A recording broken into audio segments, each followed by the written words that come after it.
Assalamualaikum warahmatullahi wabarakatuh. Selamat pagi teman-teman. Di pertemuan ketiga mata kuliah studi ayat hadis ekonomi kali ini, kita akan membahas materi mengenai ayat dan hadis riba beserta sebab pelarangannya.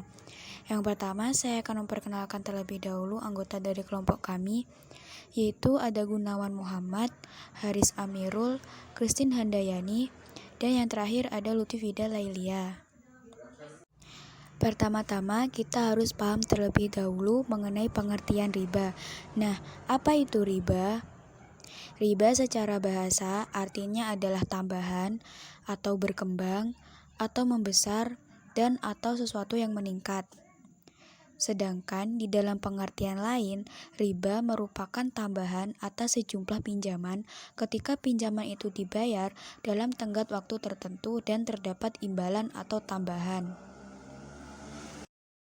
Karakteristik riba yang pertama yaitu tambahan dihitung atas pokok, 2 ditentukan di awal secara pasti, 3 bersifat aniaya, 4 ada denda bila terlambat pembayaran, 5 dapat berlipat ganda, 6 pihak debitur dan kreditur, 7 objeknya uang dan barang, 8 hukumnya haram. Jenis-jenis riba. Yang pertama, riba akibat hutang piutang, yaitu suatu manfaat atau tingkat kelebihan tertentu yang disyaratkan terhadap yang berhutang atau muktarid, dan riba jahiliyah, yaitu hutang yang dibayar dari pokoknya, karena si peminjam tidak mampu membayar hutangnya pada waktu yang ditetapkan.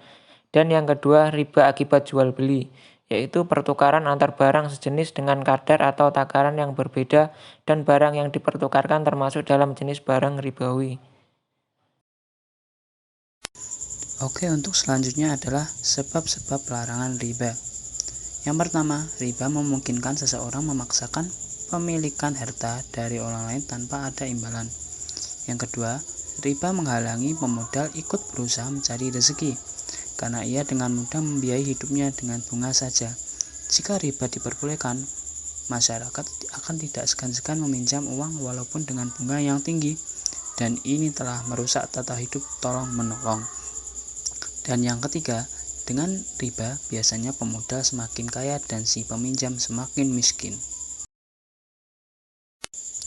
Untuk sebab yang keempat, yaitu karena Allah dan Rasulullah SAW melarang dan mengharamkan yang namanya riba.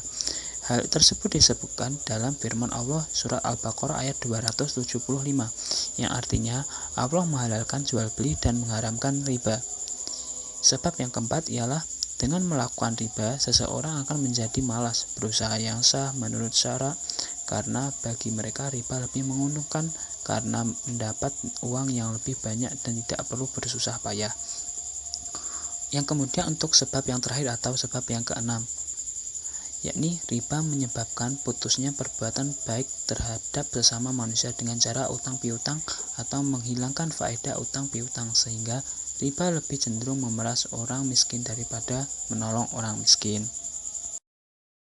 Selanjutnya akan dibacakan ayat Al-Quran dan hadis mengenai pelarangan riba. Surat Ar-Rum ayat 39. Wa ma ataitum mir riba liyarbu fi amwalin nasi fala yarbu indallah.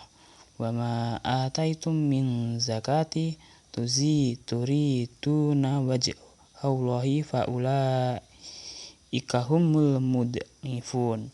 Yang artinya, dan sesuatu riba dalam kurung tambahan yang kamu berikan agar harta manusia bertambah, maka tidak bertambah dalam pandangan Allah. Dan apa yang kamu berikan berupa zakat yang kamu maksudkan untuk memperoleh keridhaan Allah, maka itulah orang-orang yang melipat gandakan pahalanya. Surat An-Nisa ayat 160 sampai 161. Fa bidzulmin minal ladzina hadu harramna 'alaihim thayyibati uhillat lahum wa bisaddihim an sabilillahi katsiran. Fa ahdihim rijba wa qad nuhu anhu wa aqlihim amwalan nasi bil batil wa autadna min kafirina minhum adzaban aliman. Yang artinya, Maka disebabkan kezaliman orang-orang Yahudi, kami haramkan atas memakan makanan yang baik-baik yang didahulunya dihalalkan bagi mereka, dan karena mereka banyak menghalangi manusia dari jalan Allah, dan disebabkan mereka memakan riba, padahal sesungguhnya mereka telah dilarang daripadanya, dan karena mereka memakan harta benda orang dengan jalan yang batil, kami telah menyediakan untuk orang-orang yang kafir di antara mereka itu siksa yang pedih. Al-Imran ayat 130. Bismillahirrahmanirrahim. Ya ayyuhalladzina amanu la ta'kulur riba wa adhafam mudha'afa wattaqullaha la'allakum tuflihun. Yang artinya, wahai orang-orang yang beriman, janganlah kamu memakan riba dengan berlipat ganda, dan bertakwalah kepada Allah agar kamu beruntung. Surat Al-Baqarah ayat 278 sampai 280.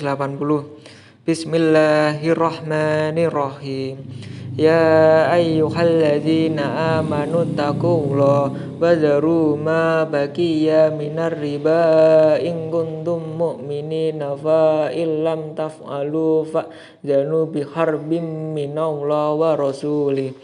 Wa in tubtum falakum ru'usu amwalikum la ta'limuna wa la tu'lamuna in kana zu usratin fanaziratun illa maisarah wa an tasaddaqa khairal lakum in kuntum ta'lamun. Yang artinya, hai orang-orang yang beriman, bertakwalah kepada Allah dan tinggalkan sisa riba yang belum dipungut jika kamu orang-orang yang beriman. Maka jika kamu tidak mengerjakan atau meninggalkan sisa riba, maka ketahuilah bahwa Allah dan Rasul-Nya akan memerangimu. Dan jika kamu bertobat dari pengambilan riba, maka bagimu pokok hartamu. Kamu tidak menganiaya dan tidak pula dianiaya. Dan jika orang-orang yang berutang itu dalam kesukaran, maka berilah tangguh sampai dia berkelapangan, dan menyedekahkan sebagian atau semua utang itu. Lebih baik bagimu jika kamu mengetahui. Surat Al-Baqarah ayat 276. Yamhaqullahu riba wa yurbis shadaqah wallahu la yuhibbu kulla kafarin athim. Yang artinya, Allah memusnahkan riba dan menyuburkan sedekah, dan Allah tidak menyukai setiap orang yang tetap dalam kekafiran dan selalu berbuat dosa.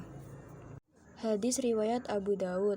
Hadasana Ahmad ibnu Yunus, hadasana Zuhair, hadasana Sima, hadasana Abdurrahman ibnu Abdillah ibnu Mas'ud an abihi qala la'ana Rasulullah sallallahu alaihi wasallam akilar riba wa mukilahu wa syahidahu wa katibahu. Yang artinya, telah menceritakan kepada kami Ahmad bin Yunus, telah menceritakan kepada kami Zuhair, telah menceritakan kepada kami Sima, telah menceritakan kepadaku Abdurrahman bin Abdullah bin Mas'ud dari ayahnya. Ia berkata, Rasulullah SAW melaknat orang yang makan riba, orang yang memberi makan riba, saksinya dan penulisnya.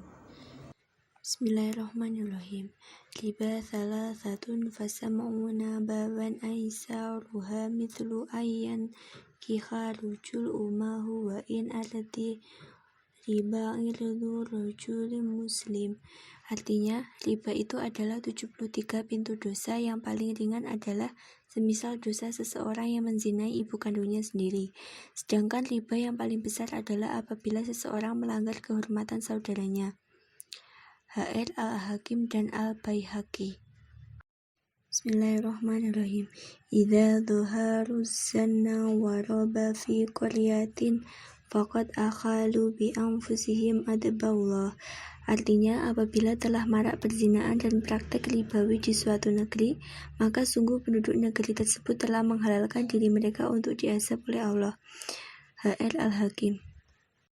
Sekian presentasi dari kelompok kami, ada kurang lebihnya mohon maaf. Wassalamualaikum warahmatullahi wabarakatuh.